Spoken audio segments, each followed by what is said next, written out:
Hello my lovely ladies, ಎಲ್ಲ ಹೇಗಿದ್ದೀರಾ? ಇವತ್ತೊಂದು ಅಥೆಂಟಿಕ್ ಕೇರಳ ಡಿಶ್ ಒಂದಿಗೆ ಬಂದಿದ್ದೀನಿ. ಯಾವುದು ಗೊತ್ತಾ? ಇವಾಗ ವಿಡಿಯೋ ನೋಡಿದ ತಕ್ಷಣ ಗೆಸ್ ಮಾಡಿದ್ರಾ ಯಾವುದು ಅಂತ? Idiyappam with vegetable stew and thenga paal. ಮಾಡೋದು ತುಂಬ ಸುಲಭ. ಮಾಡೋದು ಹೇಗೆ ಅಂತ ನೋಡ್ಕೊಳ್ಳೋಣ. ಒಂದು ಕುಕ್ಕರ್ ಇಟ್ಬಿಟ್ಟು ಒಂದೇ ಒಂದು ಏಲಕ್ಕಿ, ಒಂದು ಅರ್ಧ ಬಟ್ಲಷ್ಟು ತೆಂಗಿನಕಾಯಿ ತುರಿ ಅಥವಾ ತೆಂಗಿನಕಾಯಿ ಪೀಸು, ಖಾರಕ್ಕೆ 2 ಹಸಿಮೆಣಸಿನ್ಕಾಯಿ, 7 ಇಂದ 8 ಗೋಡಂಬಿ ಸ್ವಲ್ಪ ಫ್ರೈ ಮಾಡಿ ಮಿಕ್ಸಿ ಜಾರಲ್ಲಿ ಹಾಕ್ಕೊಂಡು ರುಬ್ಲಿಕ್ಕೆ ಎಷ್ಟು ಬೇಕೋ ಅಷ್ಟು ನೀರು ಹಾಕಿ ನೈಸಾಗಿ ಪೇಸ್ಟ್ ಮಾಡ್ಕೊಳ್ಳಿ. ಮೊದಲು ಇದನ್ನು ರೆಡಿ ಮಾಡ್ಕೊಂಡ್ಬಿಟ್ರೆ ಮಿಕ್ಕಿದ ಕೆಲಸ ಎಲ್ಲ ಸುಲಭವಾಗಿ ಮಾಡ್ಬೋದು. ಕುಕ್ಕರಲ್ಲಿ ಒಂದು ಟೀ ಸ್ಪೂನ್ ಆಯಿಲ್ ಹಾಕಿ ಒಂದೇ ಒಂದು ಈರುಳ್ಳಿನ ಒಂಬಣ್ಣ ಬರೋವರೆಗೂ ಬಾಡಿಸಿ, ಕರ್ಬೇವಿನ ಸೊಪ್ಪು ಮತ್ತು ನಿಮ್ಮ ಚಾಯ್ಸಲ್ಲಿ ಯಾವ ತರಕಾರಿ ಏನಾದ್ರು ತೊಗೋಬೋದು. ನಾನಿಲ್ಲಿ ಬೀನ್ಸು, ಕ್ಯಾರೆಟು, ಆಲೂಗೆಡ್ಡೆ ತೊಗೊಂಡಿದ್ದೀನಿ. ನೀವು ಬಟಾಣಿ, ಗೋಬಿ, ಕಾರ್ನ್ಸು ಯಾವುದಾದ್ರೂ ಹಾಕೋಬೋದು. ಅದು ಬೇಯಲಿಕ್ಕೆ ಎಷ್ಟು ಬೇಕೋ ಅಷ್ಟು ನೀರು ಹಾಕಿ ಕುಕ್ಕರಲ್ಲಿ 1 ರಿಂದ 2 ವಿಷಲ್ ಕೂಗಿಸ್ಕೊಳ್ಳಿ. ತರಕಾರಿ ಬೇಯೋಷ್ಟೊತ್ತಲ್ಲಿ ನಾವಿಲ್ಲಿ ಇಡಿಯಪ್ಪಮ್ ಹಿಟ್ಟನ್ನು ರೆಡಿ ಮಾಡ್ಕೋಬೇಕು. ಯೂಶಲಾಗಿ 1 ಕಪ್ ಅಕ್ಕಿ ಹಿಟ್ಟಿಗೆ 1/4 ಕಪ್ಪಷ್ಟು ನೀರು ಬೇಕಾಗತ್ತೆ. ಆದರೆ ಅಕ್ಕಿ ಹಿಟ್ಟು ಮೇಲೆ ಡಿಪೆಂಡ್ ಆಗುತ್ತೆ. ನಾನಿಲ್ಲಿ ರೆಡಿಮೇಡ್ ಅಕ್ಕಿ ಹಿಟ್ಟನ್ನೇ ತೊಗೊಂಡಿದ್ದೀನಿ 1 ಕಪ್ಪು. ಈಗ ಕುದೀತಾ ಇರೋ ನೀರನ್ನು ಅಕ್ಕಿ ಹಿಟ್ಟಿಗೆ ನಿಧಾನಕ್ಕೆ ಸೇರಿಸ್ಕೊಂಡು ಮೆತ್ತಗೆ ಸಾಫ್ಟಾಗಿ ಹಿಟ್ಟನ್ನು ಕಲಿಸ್ಕೋಬೇಕು. ಬಿಸಿ ಇರುತ್ತೆ, ನೋಡ್ಕೊಂಡು ಸ್ಪೂನಲ್ಲಿ ಫಸ್ಟು ತಿರುಗಿಬಿಟ್ಟು ಆಮೇಲೆ ಕೈಯಲ್ಲಿ ನಾದ್ಕೊಳ್ಳಿ. ಒಂದು 2 ನಿಮಿಷ ಪ್ಲೇಟ್ ಮುಚ್ಚಿಟ್ಬಿಟ್ರೆ ಹಬೇಲಿ ಅದು ಇನ್ನೂ ಚೆನ್ನಾಗಿ ಸಾಫ್ಟಾಗಿ ಆಗಿರುತ್ತೆ. ನಾನು ಹೇಳಿದ್ನಲ್ಲ ನಿಮಗೆ, ನೀರು ಡಿಪೆಂಡ್ ಆಗುತ್ತೆ. ನೋಡಿ, 2 ಟೇಬಲ್ ಸ್ಪೂನಷ್ಟು ನೀರು ಉಳ್ಕೊಂಡಿದೆ. ಇವಾಗ ಇಲ್ಲಿ ಬಿಲ್ಲೆಗಳನ್ನ ತೋರಿಸ್ತಾ ಇದ್ದೀನಿ. ಇದು ಚಕ್ಲಿ ಉರುಳಲ್ಲಿ ಬರೋಂಥ ಬಿಲ್ಲೆಗಳು. 6 ರಿಂದ 7 ಬಿಲ್ಲೆಗಳಿರುತ್ತೆ. ನಾನಿವತ್ತು ಖಾರ ಸೇವೆ ಮಾಡೋಂಥ ಬಿಲ್ಲೆಯಲ್ಲಿ ಮಾಡ್ತಾಯಿದ್ದೀನಿ. ತುಂಬ ಸುಲಭವಾಗಿ ಬರುತ್ತೆ. ಅದೇ ನಾವು ಪುಳಿಯೋಗರೆನೋ ಚಿತ್ರಾನ್ನನೋ ಮಾಡ್ತಿದ್ರೆ ಇನ್ನೂ ಸಣ್ಣ ಸಣ್ಣ ಹೋಲ್ಸ್ ಬರುತ್ತೆ ನೋಡಿ, ಆ ಬಿಲ್ಲೆ ಯೂಸ್ ಮಾಡ್ತಾಯಿದ್ದೆ. ಇವತ್ತು ಇಡಿಯಪ್ಪಮ್ಗೆ ಹಂಗೆ ನಾವು ಇಡಿಯಪ್ಪಮ್ಗೆ ಸ್ಟೂ ಮತ್ತು ತೇಂಗಾ ಪಾಲಲ್ಲಿ ತಿಂತಾ ಇರೋದ್ರಿಂದ ನಾನು ಸ್ವಲ್ಪ ದಪ್ಪ ಹೋಲ್ ಇರೋದ್ರಲ್ಲೇ ಮಾಡ್ತಾಯಿದ್ದೀನಿ. ಚೆನ್ನಾಗಿ ನಾದ್ಕೋಬೇಕು 1 ನಿಮಿಷ ಈ ಇಡಿಯಪ್ಪಮ್ ಮಾಡೋಕ್ಕೆ ಮುಂಚೆ.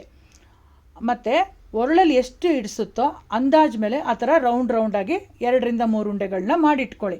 ಸುಲಭ ಆವಾಗ ಮಾಡ್ಕೊಳ್ಳೋಕ್ಕೆ. ನನ್ನ ಹತ್ರ ಇಡಿಯಪ್ಪಮ್ ಸ್ಟ್ಯಾಂಡೇ ಇದೆ. ಅದರಲ್ಲಿ 6 ಪ್ಲೇಟ್ ಕೊಟ್ಟಿರ್ತಾರೆ, ಈ ಥರ ಹೋಲ್ಸ್ ಇರೋಂಥ ಪ್ಲೇಟು. ಎಲ್ಲ ಸೂಪರ್ ಮಾರ್ಕೆಟ್ಗಳಲ್ಲಿ, ಸ್ಟೀಲ್ ಪಾತ್ರೆ ಅಂಗಡಿಗಳಲ್ಲಿ ಸಿಗುತ್ತೆ ಇದು. ಇಟ್ಕೊಂಬಿಟ್ರೆ ನೀವು ತುಂಬ ಹೆಲ್ಪ್ ಆಗುತ್ತೆ. ಒಂದು ಇಡಿಯಪ್ಪಮ್ ಮಾಡ್ಕೋಬೋದು, ಇಲ್ಲ ಹಪ್ಪಳ ಮಾಡ್ತೀವಲ್ಲ ಅದಕ್ಕೆ ಹೆಲ್ಪ್ ಆಗುತ್ತೆ. ಇಲ್ಲ ಕೆಲವೊಂದು ಸತಿ ಏನಾಗುತ್ತೆ, ಈ ಮೋಮೋಸ್ ಮಾಡಬೇಕಾದ್ರೆ ಇಲ್ಲ ಕಡುಬು ಮಾಡಬೇಕಾದ್ರೂ ಕೂಡ ಇದು ಯೂಸ್ ಆಗುತ್ತೆ. ಒಂದು ಸತಿ ತೆಗೆದಿಟ್ಕೊಂಬಿಟ್ರೆ ಭಾಳ ಉಪಯೋಗ.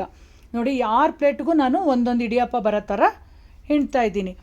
ಇದೇ ನೀವು ಸ್ಟ್ಯಾಂಡ್ ಇರಲಿಲ್ಲ ಅಂದರೆ ಮಾಮೂಲಿ ಇಡ್ಲಿ ಮಾಡ್ತಿರಲ್ಲ ಆ ಸ್ಟ್ಯಾಂಡಲ್ಲೇ ಆ ಗುಳಿಲಿ ಒಂದೊಂದು ಇಡಿಯಪ್ಪನ ಮಾಡ್ಕೋಬೋದು. ಸೇಮ್ ಇಡ್ಲಿ ಮಾಡೋ ಪ್ರೊಸೀಜರೇ, ಬಟ್ ಇಡಿಯಪ್ಪಮ್ ಸ್ಟ್ಯಾಂಡಲ್ಲಿ ಮಾಡ್ತಾಯಿದ್ದೀನಿ ನಾನು ಅಷ್ಟೇ. 20 ರಿಂದ 25 ನಿಮಿಷ ಬೇಕಾಗುತ್ತೆ. ನಾನು ಕುಕ್ಕರಲ್ಲೇ ಸ್ವಲ್ಪ ನೀರು ಹಾಕಿ ಈ ಇಡಿಯಪ್ಪಮ್ ಸ್ಟ್ಯಾಂಡನ್ನ ಇಡ್ತಾಯಿದ್ದೀನಿ. ಇದು ಬೇಯೋಷ್ಟೊತ್ತಲ್ಲಿ ನಾವು ಇನ್ನೊಂದು ಕಡೆ ಸ್ಟ್ಯೂ ರೆಡಿ ಮಾಡ್ಕೊಳ್ಳೋಣ. ಹೆಂಗಿರು ಮಸಾಲ ರುಬ್ಬಿದ್ದೀವಲ್ವಾ, ಬೇಗ ಆಗುತ್ತೆ. ನೋಡಿ, ಕುಕ್ಕರಲ್ಲಿ ಜೋಡಿಸ್ತಾ ಇದ್ದೀನಿ. ವಿಷಲ್ ಹಾಕಬಾರ್ದು, ಜಸ್ಟ್ ಹಾಗೆ ಮುಚ್ಚಿ ಒಂದು 25 ನಿಮಿಷ ಇಟ್ಟರೆ ರೆಡಿ. ಈಗ ಬಾಣಲೆ ಇಟ್ಬಿಟ್ಟು 1 ಟೀ ಸ್ಪೂನ್ ಆಯಿಲ್ ಹಾಕಿ ಒಂದು ಅರ್ಧ ಸ್ಪೂನಷ್ಟು ಸೋಂಪು, ಅರ್ಧ ಸ್ಪೂನಷ್ಟು ಜೀರಿಗೆ ಕಾಳು ಮತ್ತು ಒಂದೇ 1 ಇಂಚು ಚಕ್ಕೆ, 4 ಕರ್ಬೇವಿನ ಸೊಪ್ಪನ್ನು ಹಾಕ್ಬಿಟ್ಟು ಬೇಯಿಸಿರೋಂಥ ತರಕಾರಿನ ಹಾಕಿ ರುಬ್ಬಿದಂಥ ಮಸಾಲಾನ ಸೇರಿಸಿ ಒಂದು ಕುದಿ ಬಂದರೆ ವೆಜಿಟೇಬಲ್ ಸ್ಟೂ ರೆಡಿ ಆಗುತ್ತೆ. ಕನ್ಸಿಸ್ಟೆನ್ಸಿಗೆ ನೀವು ನೋಡ್ಕೊಳ್ತಾ ಒಂಚೂರು ನೀರು ಹಾಕೋಬೋದು.